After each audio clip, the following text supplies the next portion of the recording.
ছাত্র জনতার যে আন্দোলন জুলাই আগস্টে যেটি বিজয় লাভ করেছে 5ই আগস্টে, সেটি সমর্থন হয়েছে, এর পেছনের কারিগর হিসেবে, এর নেতৃত্ব হিসেবে তারেক রহমানের ভূমিকা এদেশের ইতিহাসে উজ্জ্বল অধ্যায় হিসেবে থাকবে। বন্ধুরা আমার, তাই আমরা মনে করি যে পরিবর্তন হয়েছে, যে পরিবর্তিত রূপ, সেই পরিবর্তিত রূপে অতীতে মানে গত যে সরকার, সেই সরকারের যে অব্যবস্থাপনা, লুটপাট এবং তারা যে লুটপাটের জন্য জনগণের প্রতি যে উদাসীনতা দেখিয়েছে, সেটা যেন না হয়, সেটার পুনরাবৃত্তি যেন না হয়।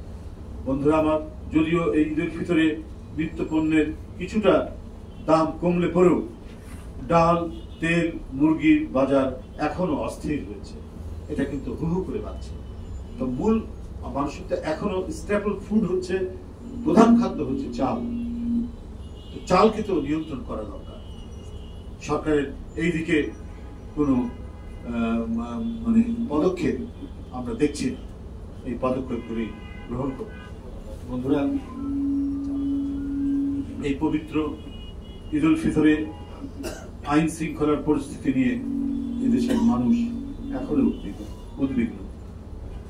কিছুদিন পূর্বে পুলিশ কমিশনার বলেছেন যার যার নিরাপত্তা ব্যবস্থা করে ঈদে বাড়ি যেতে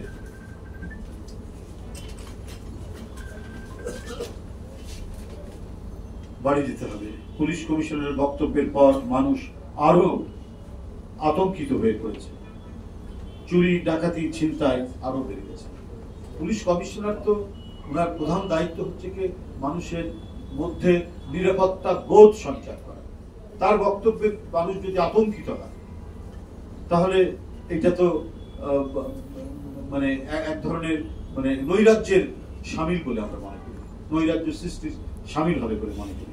সেখানে আরো সতর্ক বক্তব্য দিয়ে তার যে ফোর্স, এই শহরের নিরাপত্তার প্রধান কর্মকর্তা হচ্ছেন তিনি। তো তাকে তো মানুষকে আশ্বস্ত করতে হবে, পাড়ায় মহল্লায় নিরাপত্তা বৃদ্ধি করতে হবে, চুরি ছিনতাই বন্ধ করতে হবে। আমাদের যে দেশে আমাদের চোখের সামনে ছিনতাই হয়ে যায়, কারওয়ান বাজার থেকে আসলে সিএনজির মধ্যে বসে থাকা কোনো নারীর গলার সোনার চেন আমি নিজের চোখে দেখেছি ছিনতাই করে নিয়ে যাচ্ছে। কেন যুগের পর যুগ ধরে এই ধরনের ছিনতাইকারীরা রাজত্ব করবে? কেন? এটা তো একটা পুলিশের সমন্বিত পদক্ষেপ নেওয়া দরকার ছিল। না করে যদি বলেন যে আপনারা নিজেরাই নিজেদের নিরাপত্তা করবেন দেবেন, তাহলে পুলিশ প্রশাসন আছে কেন?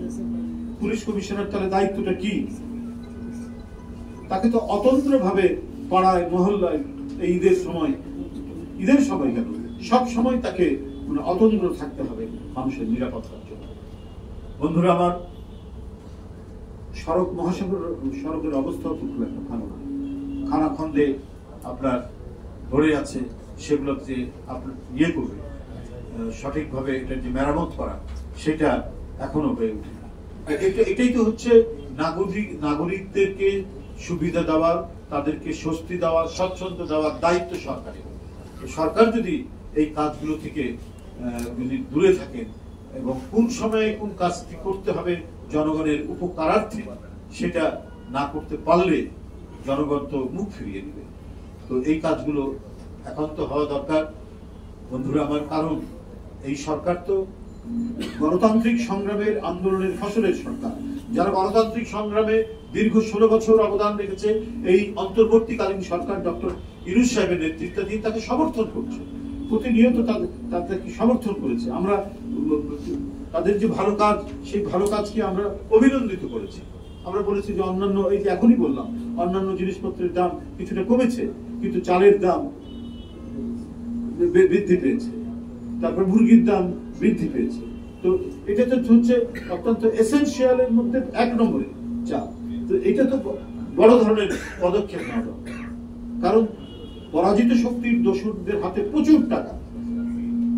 এখন হয়তো অনেকে ইঁদুরের গর্তের মধ্যে লুকিয়ে আছে, কিন্তু লুকিয়ে থেকে তো ঘুমিয়ে নেই। তারা সেখান থেকে নানা ধরনের চক্রান্ত, ষড়যন্ত্র করার চেষ্টা করছে, নানা বিষয়ে তারা করছে। প্রধান উপদেষ্টা কোথায় যাবেন এইটা নিয়ে নানা ধরনের গুজব তৈরি করছে, যেগুলো সম্পূর্ণ চক্রান্ত। উনি যে কোনো দেশে সফরে যেতে পারেন, একটি স্বাধীন রাষ্ট্রের প্রধান উপদেষ্টা, সেটাকে নিয়ে এমন ধূম্র জাল তৈরি করা হচ্ছে।